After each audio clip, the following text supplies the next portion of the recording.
Otep à tout ça, bien aimés frères et sœurs. La guerre du numérique entre les États-Unis et la Russie. La guerre se déplace. La guerre se déplace. Elle était d'abord militaire, elle a commencé militaire, après économique, et maintenant, elle va dans le numérique. Militaire, la Russie est en train de gagner la guerre, c'est clair. Pourquoi c'est tombé? C'était le nœud logistique de tout le front. Donc à partir de là, il n'y a plus rien à faire. Les carottes sont cuites, le vin est tiré, il faut seulement le boire. Économique, la Russie a été frappée de toutes les sanctions possibles que les Occidentaux ont. Plus de 17 000 sanctions. L'économie russe est devenue la 4e économie du monde entier. Elle est passée de la 11e place en moins de 3 ans. De la 11e place à la 4e place.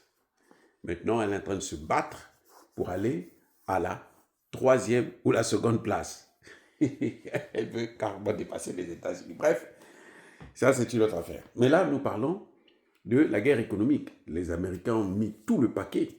Ils ont sanctionné les alliés de la Russie, ils ont sanctionné l'Inde, ils ont sanctionné la Chine pour que ceux-là arrêtent d'acheter le pétrole. Comme ça, l'économie russe va s'écrouler et puis la Russie ne pourra pas continuer la guerre. Ça n'a pas marché. Entre ils avaient fait, il y a eu un moment, ils avaient même utilisé déjà la guerre du numérique. Et cette fois-ci, c'est la Russie qui répond par la construction d'un mur numérique entre les États-Unis et la Russie.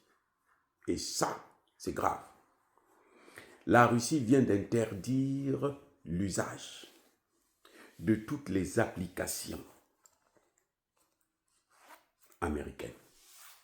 Tout ce qui est Google, Microsoft, machin, tout ça là. La Russie a interdit ça. Sur le territoire russe, on ne doit plus l'utiliser. C'est fini.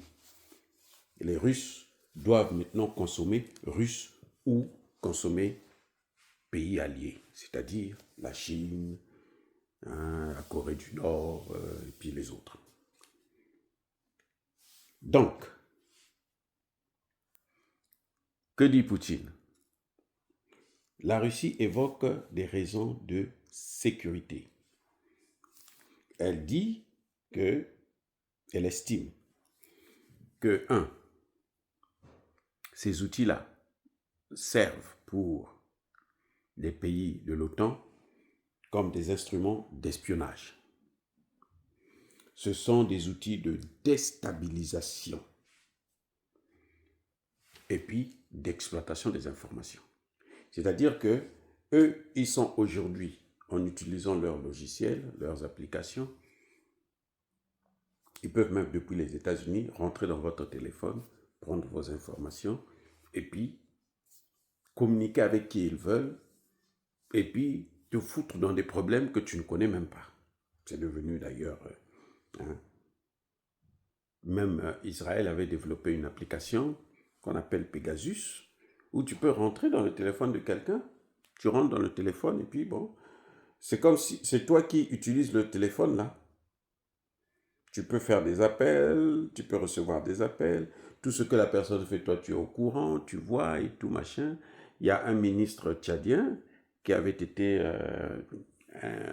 interpellé dans des histoires de femmes et autres, des relations extra-conjugales, tout ça là. Et puis, il y avait même des photos, tout ça là, à cause de ce système-là.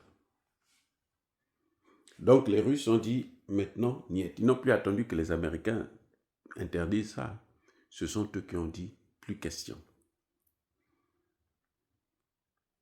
Et la Russie, en ce moment, est en train de développer. C'est quand vous voyez comme ça, c'est que la Russie est en train de développer ses propres applications. Elle commence d'abord par utiliser ceux des Chinois, si elle n'en a pas encore, mais apparemment, la Russie a déjà quelques applications. Et Huawei a tout. Huawei a Microsoft, Huawei a Google, Huawei hein, enfin l'équivalent quoi, de ces logiciels américains, Huawei a tout. Donc, les Russes préfèrent consommer ceux des Chinois au lieu de consommer ceux des Américains. Et ça, c'est un manque à gagner pour les États-Unis. C'est l'influence américaine qui diminue là. Les amis, son influence est en train de diminuer. Son influence est en train de baisser. Son influence est en train de descendre. Ce n'est pas bon du tout. C'est pour ça que je dis, Donald Trump doit changer de politique immédiatement. Cette vision-là, il est venu avec l'idée d'arrêter la guerre en Ukraine en 24 heures. Aujourd'hui, c'est lui qui continue à jeter de l'huile sur le feu. Et ça n'a aucun sens, parce que ça n'amènera l'Amérique nulle part. Nulle part. L'Amérique ne gagnera pas. L'Ukraine a déjà perdu. Donc c'est un grand marché que l'Amérique perd. Et Trump va se contenter de l'Asie centrale, le Kazakhstan et autres machins là. C'est rien devant la Russie. C'est rien devant la Chine. C'est rien devant la Corée du Nord. Déjà, ces pays-là vivent. Ils sont soutenus par la Russie et par la Chine. Sinon, on les aura déjà écrasés. Donc, en tout cas, Poutine a pris une décision qui est radicale. Hein, il faut éviter le vol des données. Et puis, pour des raisons de sécurité nationale, on place ce mur du numérique pour protéger sa population. Fin de citation. Soyez bénis, j'ai dit.